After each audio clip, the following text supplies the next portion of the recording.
listener production. Hey, Chris Spyrou with you. Happy Monday and welcome to The Briefing. Thousands of pro-life protesters shut down parts of a major city here in Australia last week, reacting to a proposed law that they're calling evil. So the bill that was proposed would have trampled over the rights of doctors, nurses and midwives across our country. It would have significantly eroded religious freedom. My chat with the Greens MP behind the controversial bill and someone leading the charge against it is coming up in the second half of this episode. First though, let's get into the headlines with Tara Cassidy. It's Monday, the 12th of May. Good morning, Chris, and good morning to you listening. Happy Monday. We are kicking things off in Canberra today, where the PM is expected to drop his ministerial lineup. With the party now holding 94 seats in the House of Reps and just 30 cabinet positions up for grabs, we can expect to see some fresh faces joining the mix. But we do know that Treasurer Jim Chalmers, Finance Minister Katie Gallagher and Defence Minister Richard Marles are among those who will stay in their jobs. Yeah, and as for those who won't be keeping their jobs, we know for sure about Attorney General Mark Dreyfus and Industry Minister Ed Husic. Husic, the country's first Muslim frontbencher, telling the ABC yesterday he reckons his outspoken views on Gaza and critique of Israel played a role in his demotion. You can't celebrate diversity and then expect it to sit in a corner silent. He also claims that Defence and Deputy Prime Minister Richard Marles was instrumental. We've had barefaced ambition and a Deputy Prime Minister wield a factional club to reshape the ministry. I think when people look at a Deputy Prime Minister, they expect to see a statesman, not a factional assassin. Yeah, so if anyone's scratching their head wondering what this whole factions thing is, essentially the Labor Party is divided left and right, and that's a structural thing into those factions. Because there were more on the left that were elected at this election, someone from the right had to be sacrificed in cabinet, and that someone was Ed Husic. Now he's coming out with his different reasons. The way that the Prime Minister and Labor frontbenchers will be reacting to that is something to be seen today. Yeah, and meantime, ministers from the National Party will also meet today to decide their new leader. And according to party rules, an automatic leadership contest must take place after a federal election, with current leader David Littleproud saying he welcomes the challenge from Queensland Senator Matt Canavan, and we should know by tomorrow who it's going to be. Yeah, the same goes for the Libs, with former National Senator Jacinta Nampijinpa-Price confirming speculations over the weekend that yes, she will be running as Deputy Liberal leader on Shadow Treasurer Angus Taylor's ticket. Now, if for whatever reason you don't know who Senator Jacinta is, maybe this will refresh your memory. Make Australia great again. Yeah, something she said a few weeks out of the federal election that at the time Peter Dutton's face was not too happy with. But yes, she has since walked those comments back, saying that it was a slip-up and she didn't mean to say it. As to the main rivals now trying to lead the Liberal Party, we know that it's Angus Taylor versus Susan Lee. Both of them are expected today to spend the whole day shoring up support from their colleagues, with an announcement expected tomorrow. Mai più la guerra. That was the new head of the Catholic Church, Pope Leo XIV, calling for no more war in his first Sunday address to crowds of people at the Vatican's St. Peter's Square. And look, he's called for a ceasefire in Gaza, where there's now grave fears of an imminent famine as Israel's block on aid has entered its third month. Yeah, Pope Leo also welcomed news that conflict had stalled between nuclear neighbours India and Pakistan over the weekend after they agreed to a ceasefire brokered by more than 30 countries, including the US. The pontiff then prayed for the miracle of peace, along with thousands of onlookers, saying that every effort should be made to achieve an end to the war in Ukraine too. Yeah, which while we're on Ukraine, there is fresh hopes of a ceasefire after President Volodymyr Zelensky agreed to a meeting with Vladimir Putin in Istanbul on Thursday. Yeah, the Russian president has offered to speak to his Ukrainian counterpart after European leaders threatened Moscow with huge new sanctions if he didn't agree to an immediate 30-day ceasefire. Ukraine and Europe's so-called Coalition of the Willing, which includes the UK, France, Germany and Poland, are firm that peace talks cannot take place without a ceasefire first. Back home now, where 5 men have been denied bail after being found with more than a tonne of cocaine on a boat off the New South Wales coast. Police seized the drugs worth about $620 million after intercepting them off Nambucca Heads. The AFP was alerted after someone purchased a motor cruiser boat for $500,000 in cash in Sydney last Little bit month. sus. Little bit sus. A little bit sus. AFP Assistant Commissioner Stephen Demetto says police are now investigating where the drugs came from, but praised the officers involved in the sting. Both in terms of the health impacts and the varying levels of violence that drug imports cause. Every arrest and every seizure by police saves lives. Just to provide a bit of a visual of just how much a tonne of cocaine actually is, police released a photo of their seizure laid out on a floor in black bags. And one brick is about the size of one of those kind of carry-on roll-on bags you might take on your flights, Chris, and there are 37 of them. Yeah, well, that's definitely something I won't be taking on a flight with me, Tara Cassidy, No, that's for thank you. sure.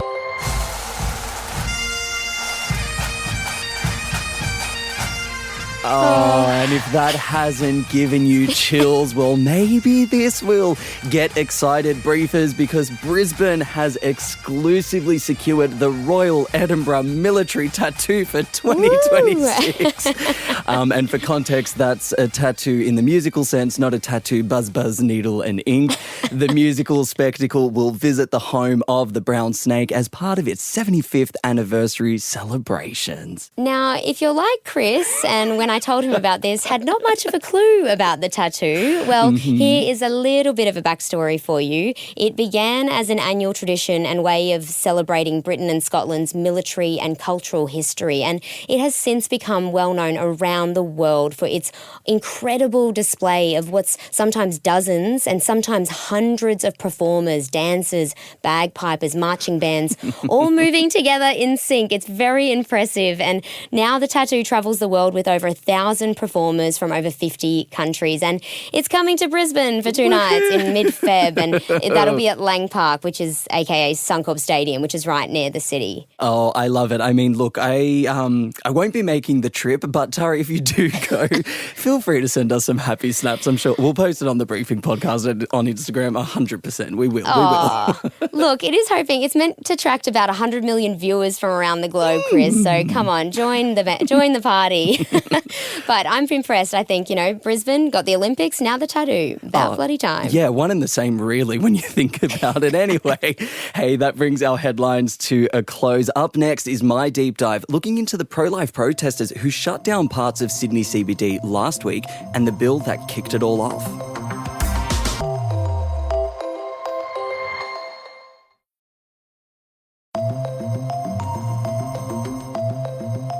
Should doctors who don't agree with abortions be forced to carry them out, or even have to refer a patient to someone who will? That's the question that brought part of Sydney CBD to a standstill last week as thousands of pro-life protesters took to the streets. Among them, the Catholic Archbishop of Australia, Anthony Fisher, and former Prime Minister, Tony Abbott. It's a shameful attempt to cancel Christianity. It's an assault on our fundamental rights and freedoms. And my friends, it must be fought. It must be fought. What kicked it all off? Well, that's a new bill proposed by Greens MP Dr Amanda Cohn, a former GP herself who was trying to expand access to abortion across New South Wales. And she wanted to expand it by guaranteeing statewide availability, requiring objecting practitioners to refer patients to someone who will, scrapping some mandatory reporting requirements, and opening up who can prescribe abortion pills. Of those 4 key elements, only the last one remains on the table, and that's about allowing nurses and endorsed midwives to prescribe medical abortions. It's set to be debated again this week.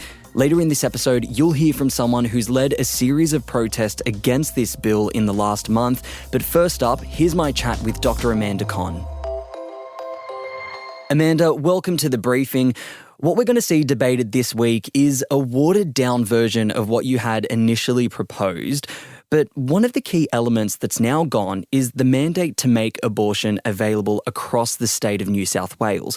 Why was that in the bill? What we've seen in New South Wales is that abortion is legal, but it's just not available. And there's been high-profile reporting, for example, of patients in regional towns like Orange and Queanbeyan actually being turned away from public hospitals. And we've since found out that only 3 out of the 220 public hospitals in New South Wales are actually consistently and openly providing abortion services. Anecdotally, and I do understand you, prior to entering Parliament and politics, you were a general practitioner, a GP.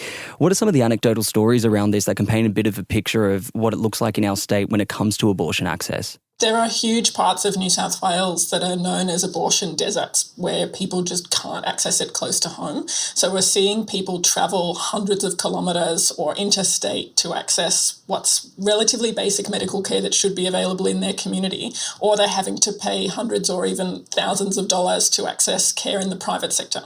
The amendment to expand abortion across the state and giving the health minister a duty to make that happen was criticised by some pro-life groups and pro-life health practitioners who feared it would encroach on their freedom of religion and right to conscientiously object to administering abortions.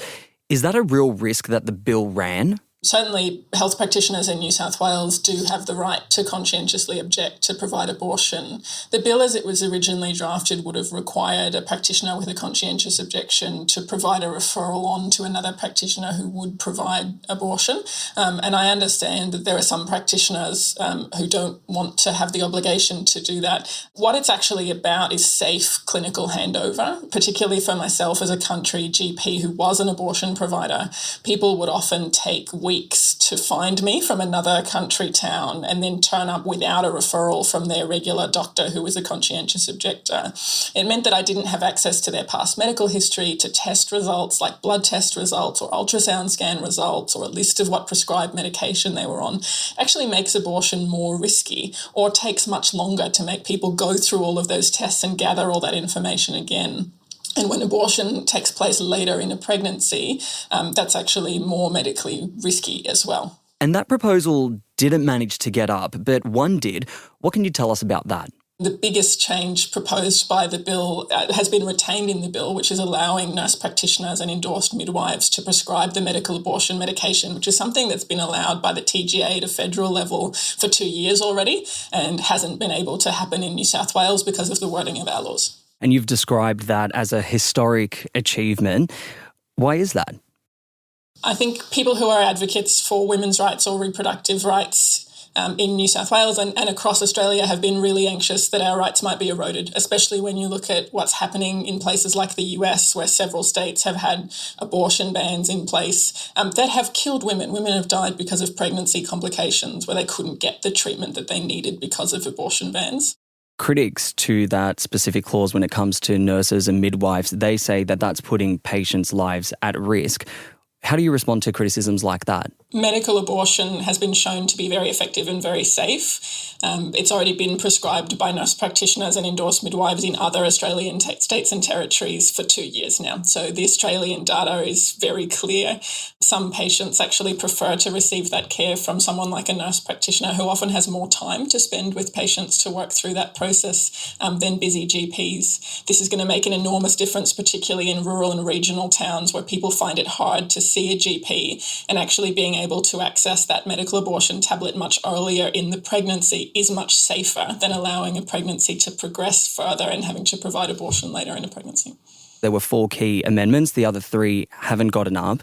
In some ways, do you feel like there's more work that needs to be done? Do you think there is some other way that you can tackle this issue to expand services that just wasn't those clauses? Yeah, the bill won't fix the whole problem by itself. There's particularly this ongoing issue with public hospitals turning people away for care that hospital should be able to provide. So a big regional hospital like Orange Base Hospital has the equipment, has the skilled staff to be able to provide abortion services. This isn't something that actually had to be solved by legislation, and a lot of pro-choice MPs actually made that argument in the Parliament. the Minns Labor government has the opportunity to actually just fund those services and make sure that they're available in public hospitals of a size where you'd expect those services to be available. Last year in the Parliament in question time, the Premier actually made a commitment that public hospitals do have a role to play in providing abortion, that those services would be available and will be fully funded. Dr. Amanda, thank you so much for joining us on The Briefing. Thanks for having me. A leader of the other side of this debate is Professor of Law at the University of Adelaide, Dr Joanna Howe, who fronted the crowd on the steps of New South Wales Parliament last week. A heads up, this part of the episode contains loaded language and some descriptions of abortion that may be offensive to some of you listening. If it's not for you, we totally understand. We hope you can join us next time. Dr. Joanna, welcome to The Briefing. The bill that's moving forward now isn't what was initially proposed, with key provisions now scrapped. How do you feel about that? I'm delighted that our campaign to gut this bill has been really successful. So the bill that was proposed on March 19 was a bill that would have trampled over the rights of doctors, nurses and midwives across our country. It would have significantly eroded religious freedom and the rights of people to object to being involved in abortion. These are fundamental freedoms in a democracy. 3 out of 4 of those provisions have now been gutted from the bill. What was it that was uniting those who turned up to these events with you? What was it that was uniting these people? The reality is we already have the most extreme abortion laws in the world, allowing abortion up to birth for any reason. So a child in utero has no human rights protection. Just a quick note here, Australia is generally considered to have liberal abortion laws compared to many other countries, but regulation and accessibility varies according to state or territory. Late-term abortions must be approved by a doctor. This bill took it a step further that none of us even saw coming. It sought to erode the rights of ordinary Australians to say they don't want to be involved in abortion. So health workers who take the Hippocratic Oath seriously to do no harm, that went into midwifery or nursing or to become an obstetrician because they don't want to kill babies, they want to birth them alive and support women. And yet this bill, it completely eroded institutional conscientious objection because it gave the Minister for Health the power to order public hospitals to perform abortions, and the hospital must comply. That's what the bill said. And then for doctors, it said that they have to actively transfer their patient to a person who will carry out the abortion. Now, if you believe that abortion is murder, then you're asking someone to literally write the death warrant for that child. And that is a bridge too far. And I think MPs have been inundated by health workers saying they just don't want to do this, they'll leave. Don't you think, though, the mere fact that this is something that is dividing people, the fact that you have managed and pro-life people have managed to get people to the streets to protest, and same on the other side, there are pro-choice groups who have also assembled and... They had 40 people at their protest. We had 10,000. I think that tells you something about where the people are at. Yeah, but I don't think we can say that there's a larger portion of Australians who don't. I think this is something that divides our nation, should be debated in Parliament. That's the virtue and the place for things to be debated, right? Yeah, absolutely. I think we live in a democracy. The problem with this bill, it was grossly authoritarian. It sought to take an ideological view that abortion is healthcare and push that on people that really don't believe it. Amanda Cohn's used this manufactured fake abortion access crisis. The reality is, and your listeners need to know this, anyone in any postcode in this country can get a telehealth abortion. So there's no abortion access crisis. What is motivating this bill is ideology. Another note here, what Dr. Joe just referred to only applies to terminating pregnancies of up to 9 weeks.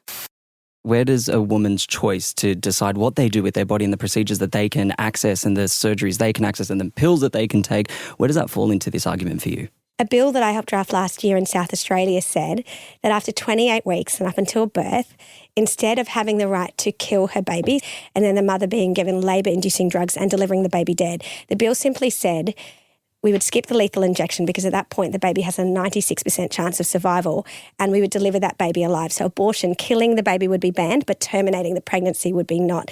You would think that that would be a compromise that people could agree on because the mother still gets her body back, but the baby gets to live. And the pro-abortion establishment, the Greens, the Labor Party were incredibly against it. They fought it with ferocity. We lost by 1 vote in the upper house. But that's the kind of thing I would like to see happen in this country. I do want to ask, the current bill as it stands, it still has to go through procedural checks and still has to be passed and turned into law, if it is turned into law. Where it stands at the moment, like you mentioned, there were 4 key provisions. 1 is left, and that is the provision that it expands who can pretty much prescribe an abortion pill. How do you feel about that particular provision?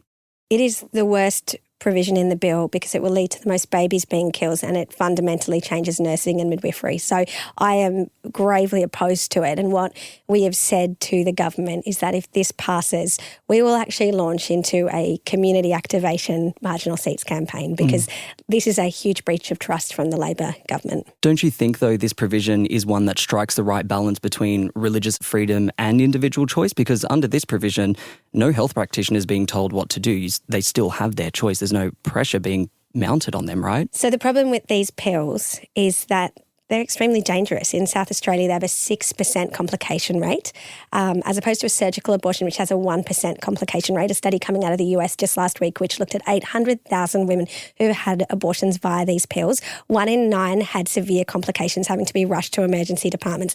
Amanda Cohn, the Greens and pro-abortion Labor talk a big game about caring about women's safety. Why are they trying to roll these pills out across the country in postcodes where women don't have access to basic healthcare and aren't within reach of emergency departments? Women can die from these pills. It's something that we need to be really aware of. To be clear, though, the proposal on the bill that's being debated is specific to New South Wales at the moment. Whether there's scope for that to become more national isn't something that we are certain of at the moment. So I just want to make a little point there for the audience that this is a New South Wales specific discussion currently.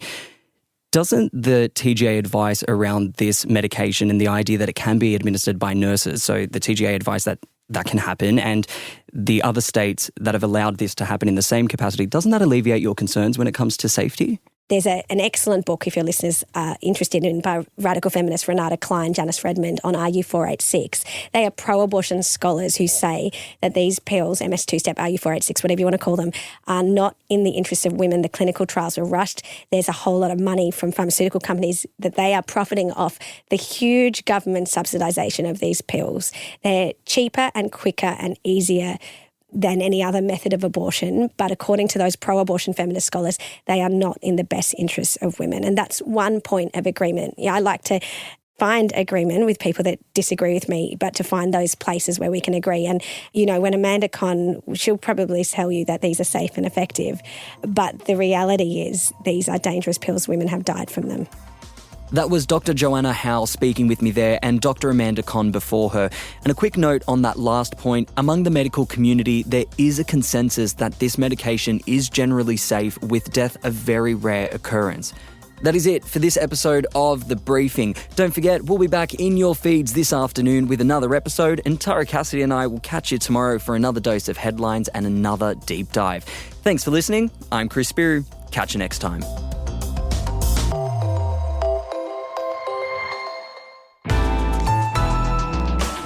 Listener.